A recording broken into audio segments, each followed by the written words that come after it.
Hello everyone and welcome to my channel. This is the 23rd part of What If Deku Had a Robot Wolf. I hope you enjoy. Link to the original story and author in the description. Chapter 24, What Makes a Name? I have only had this Eri for a day. But if anything were to happen to her, I'll kill everyone and then myself, was the scene Izumi walked in on when she arrived back at the dorm after her morning jog with Durandal. Nijire had also been with her, but she had returned to her own dorm. Mina was currently sitting on the sofa wearing a blue shirt with a picture of a donut on it as well as the words Donut Touch, and blue shorts, hugging Eri like a lifeline. Alongside Toru, Yui, Achiko, and Himiko. Her mother was also downstairs as well, making breakfast for everyone as the rest of the class trickled downstairs. Eri herself was wearing one of Izumi's old All Might onesies that Inko insisted on giving to her since the only other clothing she had was a Nizu onesie. She will be getting her new clothing once things have settled down for them. Many of the girls wanted to see the pictures of a young Izumi wearing said onesie, especially after Durandal showed everyone a picture of a present Izumi wearing a similar onesie to showcase her Durandal plush in the 1A chat. She was never going to hear the end of this. Izumi sighed. What did I tell you guys about drowning her in affection? She's not used to it. Too much might overwhelm her. It's okay big sister, Eri said, hugging a Durandal plush Momo had made for her. Inko was perfectly fine with Momo making a version of the plush for her. They are only hugging me one at a time. Izumi nodded. Okay, just don't hug her too tightly, she said as she walked over to the kitchen. You seem happier this morning? Yes, Eri said, I had a good night's sleep. That's great, Eri. Izumi beamed, happy that Eri was getting comfortable around the dorm, and quickly too. She half expected it would take a few days before she accepted physical contact from the others. Perhaps it had something to do with her ability to read their minds, allowing her to see that they don't mean her harm. I'm still annoyed that you got to her first, Mina pouted. I always wanted a little sister as well. Yui added with a nod. Well, to be fair to Izumi, her mother did run into her first and was hired to look after her, Achiko said. So all we needed to do to get an adorable unicorn sister was for our parents to run into them, Mina said. Good to know. Well, good luck on that one, Toru said. It was by pure chance that Inko ran into Eri. I doubt we'll be lucky enough for something like that to happen again. Mina sighed. Oh well, it was a nice thought to have, she said before she perked up. So, who's ready for an existing day of school? She asked with a smile. Don't we have midnight sex ed class today? Achiko replied, looking nervous. The gathered girls all gulped. They had completely forgotten about that particular lesson. Oh no, mine shuddered. Well, we've had a bit longer to prepare for it, Izumi said nervously, so hopefully we're ready for it. Spoiler, they weren't. None of them were ready for that lesson. Neither were the students of 1B, nor the ones from general education, or from support, or management. No one was ready for midnight sex ed class. At least they had it early in the day and not before lunch. So, there was that small victory. Still made the rest of the day awkward for them. Most of them were still blushing by the time lunch came around. The lunch hall was a lot quieter than it usually was, due to the first years all still recovering from the mandatory sex ed class. That woman had no, and I mean no boundaries whatsoever when teaching sex ed. It was embarrassment central for everyone there. The second-year student who had warned most of them about the lesson beforehand, Chikuchi Togaike, just looked at the scene before her. She sighed. Maybe I should have been a bit more specific. Izumi, along with her classmates, ate in silence, trying to get all the mental images caused by their sex ed class to go away. Especially the ones caused when she went into fetishes and kinks. Yes, she was into quirk play. When you've been analyzing them for as long as she has, you get ideas. Said ideas are all written down in her forbidden notebook, the one she keeps locked up tight in a box underneath her bed, hidden among other boxes, with a 6-digit code required to open it. But, after that class, she may have other interests now. Oh gods, is this what it's like to be a degenerate? She thought in a panic, realizing that she may have just undergone multiple kink awakenings after that. So, who allowed that woman to teach sex ed? A wispy voice asked. I would say that I've seen worse, but that would be a lie, a young-sounding voice added calmly. I'm just surprised by how detailed she went, a female voice said. I don't see what all the fuss is about. I was perfectly fine with it, an older voice said calmly. I need bleach or mental bleach, a cold voice said. I'm just going to say this now, but I did use black whip in bed, frequently, a gruff voice said, sounding embarrassed. We did not need to know that. A seventh voice shouted. Izumi opted to ignore the voices within her head. She was still no closer to finding out who was making them, but when she did, she was going to give them a piece of her mind. Thankfully they had heroics next, which thankfully had nothing to do with sex or midnight whatsoever. So they were able to concentrate on something other than the R18 hero. When the bell went, their homeroom teacher Kana walked in. Alright class, today we will be having a special hero informatics lesson, she said. Now, there are two things we will be covering in this lesson, she said with a blank face, before smiling. First, we're going to decide your hero names. The entire class cheered. This was the moment they'd all been waiting for, to pick their hero names. After all, what's a hero without their name? Kana gave her class a few moments before telling them to calm down now. Normally we have you pick hero names after the sports festival. But, due to the USJ attack, Nizu decided that it would be best for all of you if we didn't publicly display your names on live TV, so you will all have to pick hero names before the sports festival. Those names will be used instead of your real names, she explained. Now, whilst these names are intended temporary, be very careful when choosing them or there'll be hell to pay. Midnight said as she burst into the room and posed sensually. The entire class immediately turned red, Midnight's sex ed class still fresh in their minds. Several of them had a sudden desire to bolt from the room, as none of them wanted to have another class with the women today. Not after that class.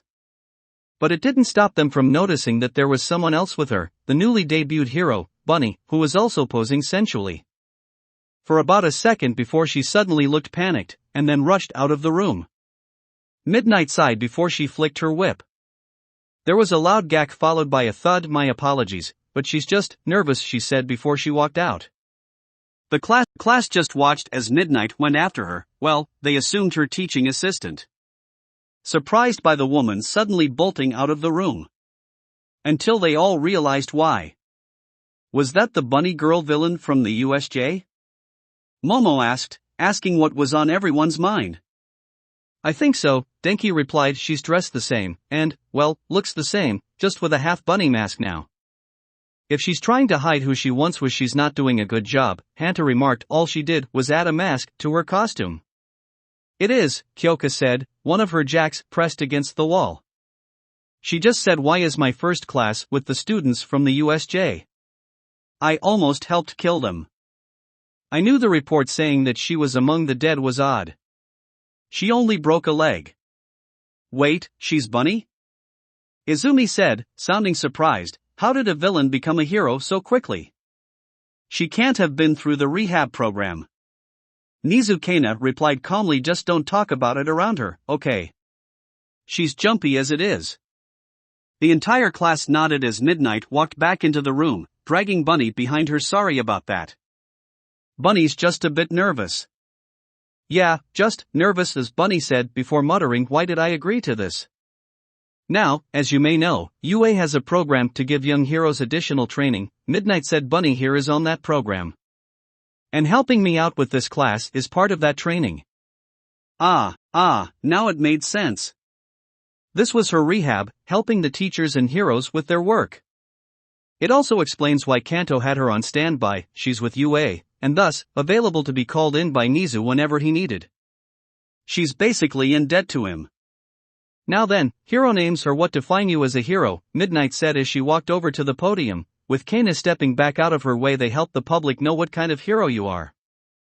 But, be careful when choosing your hero name, as due to the USJ attack the media will be paying extra attention to you. She said it is highly likely that whatever you chose now will be your hero name for the rest of your career, so be extra careful. Case in point, Kana's hero name, Lady Nagant.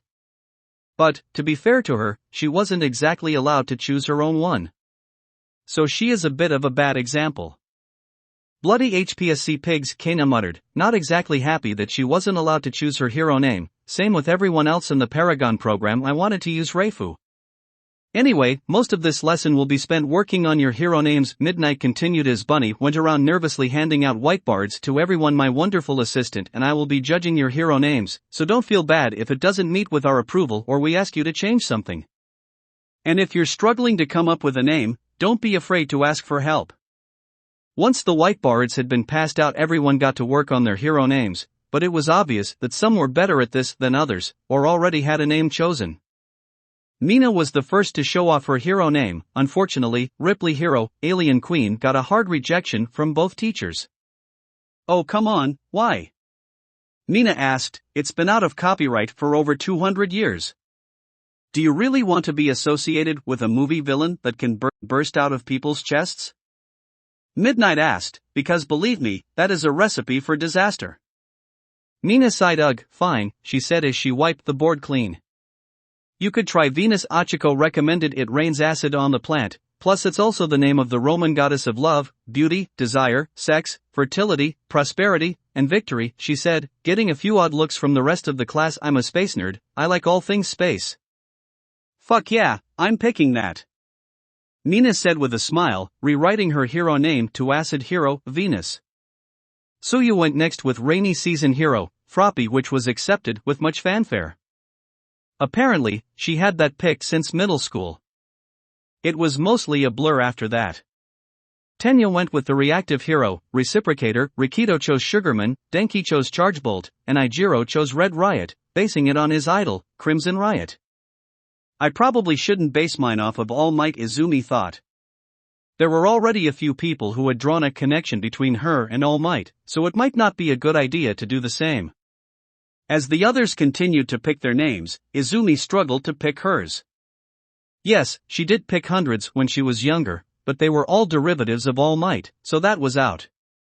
She needed a name, but what? Hey, Izumi, Durandal said as Fumikage walked up to show off his hero name. If you're struggling to come up with a name, I might have one you can use. Check your phone.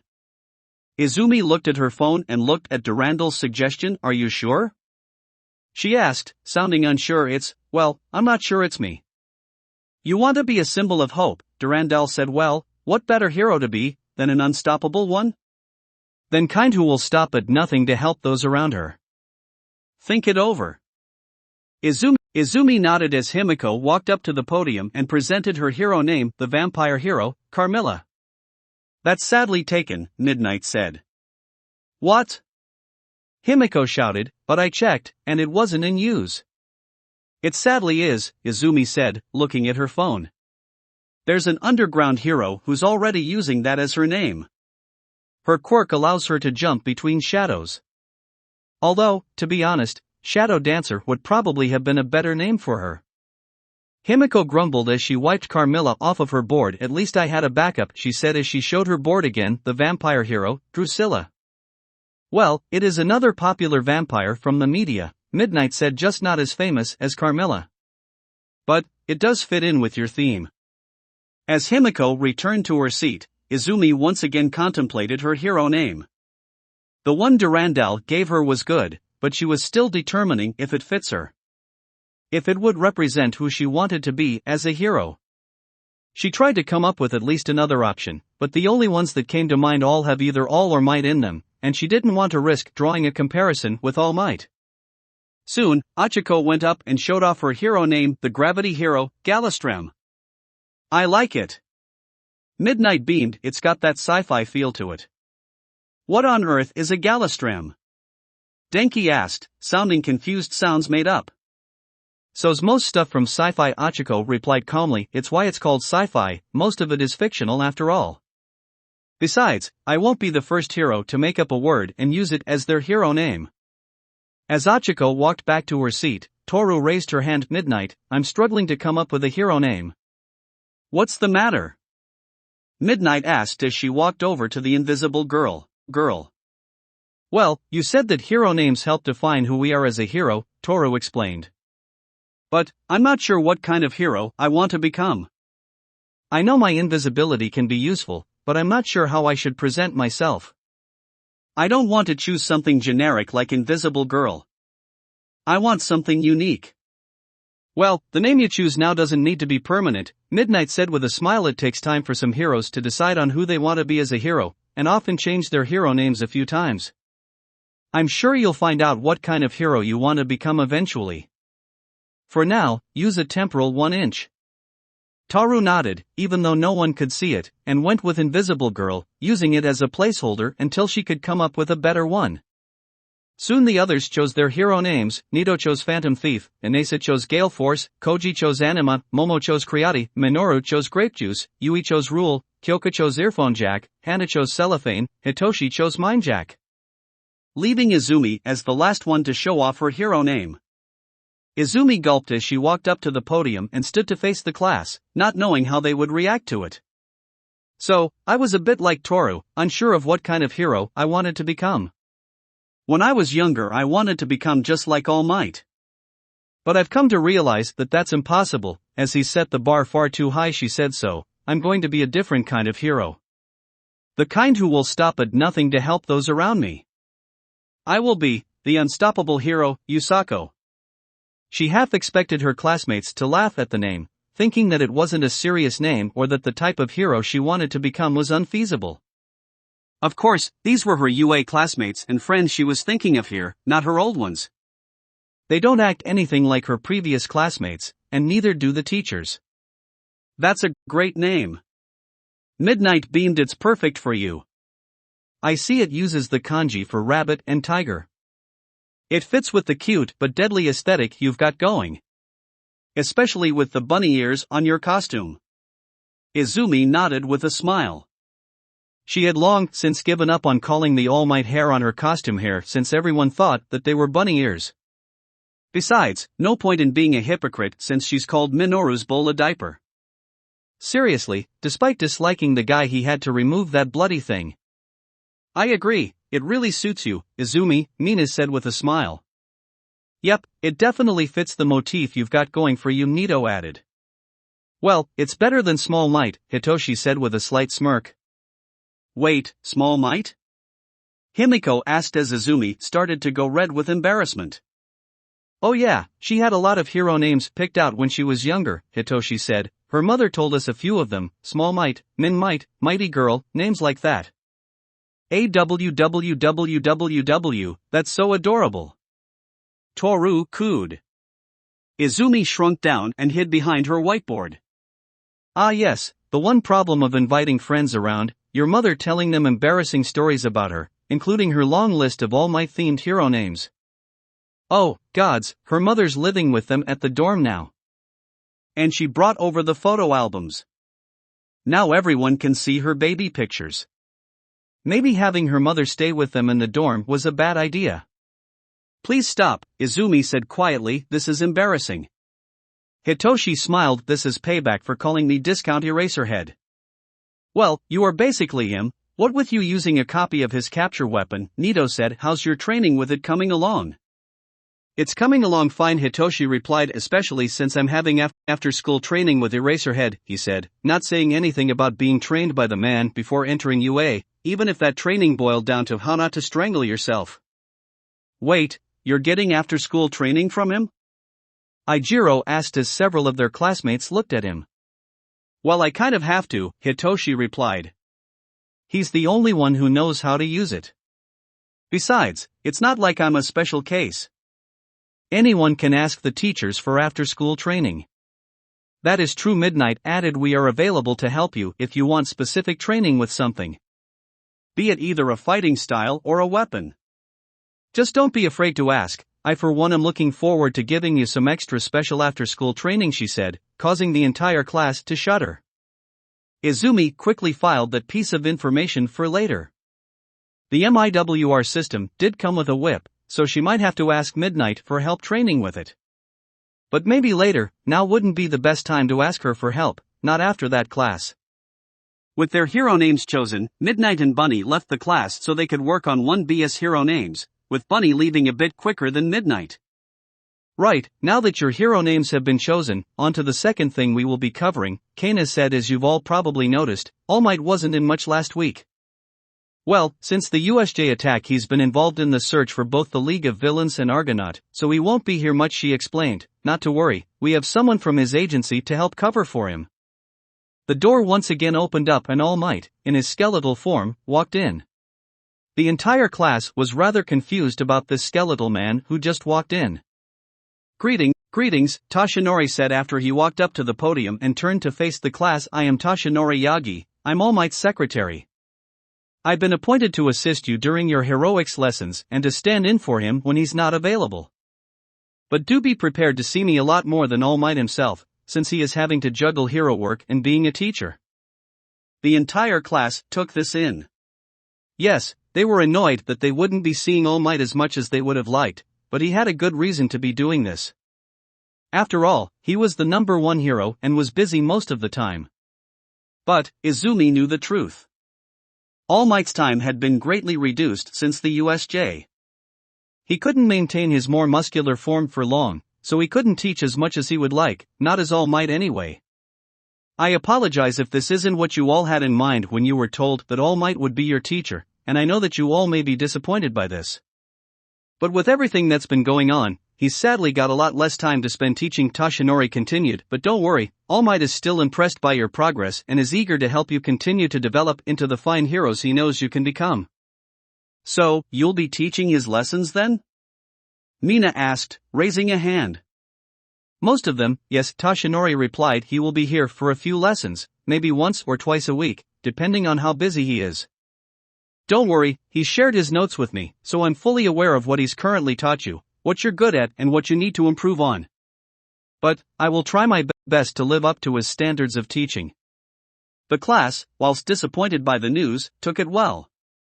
The USJ hit everyone there hard, and as the number one hero, All Might was involved in the search for both parties who attacked. Of course, Izumi knew that All Might was hit far harder than most, having lost a lot of his time. A sense of dread started to fill her. All Might expected a lot out of her, but she wasn't ready to take on the burden he had placed on her shoulders. She had hoped for time to prepare for the role. But the writing was on the wall, he was going to have to retire, and soon. Another attack like the USJ would be the end of All Might. And no doubt, there would be another one. Villains no doubt saw All Might becoming a teacher as a sign that he was getting weaker, and was now a prime opportunity to strike. Hopefully, they are ready for their next strike.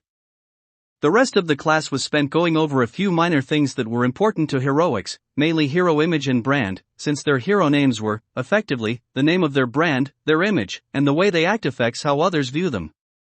Once classes for the day were over, everyone headed back to their dorm. Everyone save for Izumi, who went off to the UA daycare to pick up Eri.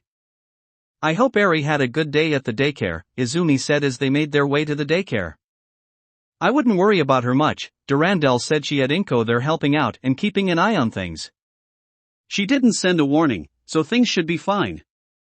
Due to there being a lot of heroes in the area, there were bound to be a few who had children and couldn't look after them whilst they were on patrol. So, UA had a daycare center for children of pro heroes. When they arrived at the daycare, they quickly found Eri, still wearing Izumi's old All Might onesie, sitting on the floor looking like she was talking to a boy wearing a UA uniform. And quirk suppressant cuffs with tracking modules. Izumi slowed down as Durandal took on a defensive stance. It was clear that this boy was from UA's villain rehab program. And if he was talking to Eri, then that means that this boy must be Kaizome, the boy who could paralyze someone by consuming their blood. Eri! Izumi called out, getting the young girl's attention. Eri turned towards her. Izumi, she said before she got up and rushed over to her. Hey there, Eri, Izumi said with a smile. Did you have a good day at the daycare? Eri looked unsure. I kept my distance from the others here. I didn't want to hurt them. Izumi gave her a reassuring smile. Eri, you won't hurt them, I promise you. But, what if I use my curse on them? Eri asked with a frown. Eri, you aren't cursed, Izumi replied. No quirk is a curse. You just have to learn how to control it, as well as your other abilities. You don't have to worry about it. UA is the best hero school in Japan. If anyone can help you, it's the teachers here, she said softly, patting Eri's head. Eri smiled slightly, but only slightly, with one of her fake smiles. It was sad that she kept using her fake smiles. But one day she will smile, and it will be genuine. Izumi smiled before she turned towards the boy, who was looking at her with red eyes as if he was judging her. So, you must be the hero course student whose mother has been looking after Eri. Yes, I am, Izumi replied, making sure to stand in between Eri and Kaizo. Izumi Midoriya, first-year hero course student. You must be the boy who rescued Eri. Kaizo, she called you, she said before she focused her eyes on him, making sure that there was no one else around them. Or should I call you Stain? Kaizo smiled. You seem to have caught on to who I am quite quickly. Tell me, young hero, what gave it away? Your attitude towards me, Izumi replied with a scowl. I had my suspicions back at the hospital after my mother told me what happened. The cut on Eri's cheek and the blood on your blade couldn't have come from the man who was chasing you. And there are a lot of witness statements of those you maimed and crippled, saying you paralyzed them after licking their blood off of your blade, she explained, but I didn't want to draw a conclusion without meeting you first. But now that I have, I can say without a shadow of a doubt that you are Stain. The moment you laid eyes on me, you judged me, judging to see if I measure up to your true hero standards. You seem to have who I was pinned down from the get-go, and yet, you didn't pass judgment until you met me, Kaizo said, impressed by the girl's analytical skill. Indeed, I am Stain. As you can see, Eri's quirk made me younger. Still feels odd having a nose now. Izumi scowled. She hated Stain with a passion. He made a name killing and crippling heroes, calling those he calls fakes. Even spawned a cult of fucking murderous bastards who go about killing more heroes. Eri took a step back from Izumi and stood beside Durandal. She could tell that Izumi really hated Kaizo. Yes, he did save her, but his voices were always so horrible, especially when directed at heroes. Kaizo had killed people Izumi respected a great deal. And she wasn't happy to meet him. Why are you here? Izumi asked, looking at Kaizo with disdain. And no, I don't mean why are you here talking to Eri. I was already informed that you were allowed to meet with her once a week. I want to know why you're here at UA. Nizu offered me a place in UA's villain rehab program, due to, technically, being a 15-year-old boy, Kaizo replied. The limit for entering the course is only physical age, not mental age. That really pissed the HPSC off, not that they could do anything about it anyway. But why did he make you an offer in the first place? And why did you take it? Izumi asked. That's the thing, I don't know myself, Kaizo replied. I'm just as curious as you are as to why he offered me a place and thinks I can be redeemed. It'll be quite interesting to see how this all plays out. To be fair, the alternative was Tartarus, and whilst I do admit that I deserve to be imprisoned there after what I've done, I am intrigued by what he has in store for me. Intrigued, or just waiting for your chance to kill everyone here? Izumi spat. You a killer, Kaizo. A cold-blooded murder. You don't belong here. I know what I did was wrong, girl. Why do you think I considered turning Nizu's offer down? Kaizo said I've killed people, yes, but I kill only because it's necessary. Someone has to remove the fakes from the world, so that the true heroes may flourish. Once my task is done, then I would have willingly handed myself in for my crimes, he explained. Unfortunately, being turned into a 15-year-old boy kind of forced me to put things on hold. I'm not as strong as I used to be. You're just using this as an opportunity to gauge the next generation of heroes to see if we measure up to All Might. Izumi spat. You're just full of excuses, aren't you? You say you kill fake heroes, but you judge them to the standards of a man who is unsurpassable. You claim that the image of a hero has been corrupted by things like merchandise and adverts, but forget that All Might himself has done hundreds of advertisements and has tons of merchandise himself. He's not even the first hero to have his own branch of merchandise. You say the ones you kill are false heroes, but they are instead generally helpful to the communities around them. The heroes I killed were corrupt to the core, Kaizo growled. They used their position to not only better themselves, but to get away with crimes like smuggling and sex trafficking. They are not the kind of heroes you should be idolizing. Oh really, Izumi fumed. Where's your proof? Because I've looked up the heroes you've killed and none of them was as corrupt as you say they were. None of them had any form of criminal convictions, she said. As for those you crippled, well, they're all dead as well. Finished off by your followers because they couldn't fight back and defend themselves anymore. Kaizome backpedaled. This was news to him. Did none of the dirty dealings of the heroes he killed go public after he killed them? He didn't have regular access to the internet, and when he did, he used it to decide his next target. Plus, he wasn't responsible for his followers' actions, those fools just killed every hero they came across. But to kill the heroes he showed mercy to? How the hell could his message have been corrupted so badly by those who follow him that they would kill those he deemed worthy to live? He left them alive because they at least weren't corrupt or had redeemable qualities. Face it, Kaizome. You're just using All Might as an excuse to kill every hero you come across, just because they're not him. Which is going to become a very poor excuse once he's gone. Izumi continued. Yes, I said it. All Might isn't going to be around forever, you know. One day, he will either retire or, gods forbid, die. And when that day comes, there will be chaos. Because whilst he is the symbol of peace, he was the only symbol. And when his light burns out, there will be no one left to light the darkness, she explained, and with all the killing you and your followers have been doing, are only going to make the darkness worse. Face it, you're just as bad as Argonaut. At least he's honest about why he kills heroes, she spat before she turned around and took Eri towards the door. Durandal followed them close by. Kaizome frowned, that hadn't gone as expected. Hell, she counted his arguments perfectly and made some worrying points. Maybe he shouldn't have let his followers run free for as long as he has. Izumi walked over to the door and stopped. She turned back to Kaizome. You're lucky I don't have a provisional license, and that you're in Yue's care, otherwise I'd be dragging you to Tartarus myself. She said before the three of them walked out. Kaizome frowned. He may have just found out why Nizu wanted him here. But then he smiled. Oh yes, he smiled. This girl, Izumi Midoriya, was a prime example of a true hero. One worthy to be allowed to flourish. She recognized things that he failed to notice, as well as realized that All Might wasn't going to be around forever and even had flaws, and was already planning what to do when he retired. All Might's torch was going to burn out eventually. But when it did, this girl was ready to light a new one. Whilst he could admire her dedication, only time will tell if she could keep and maintain her values and avoid making the same mistakes as All Might had done. Well then, Izumi Midoriya. Let's see what kind of hero you become. That will be it for this part. I hope everyone enjoyed. If you did, please leave a like and comment if you want part 24. If you want to hear more from me, subscribe. I hope to see you all in the next one.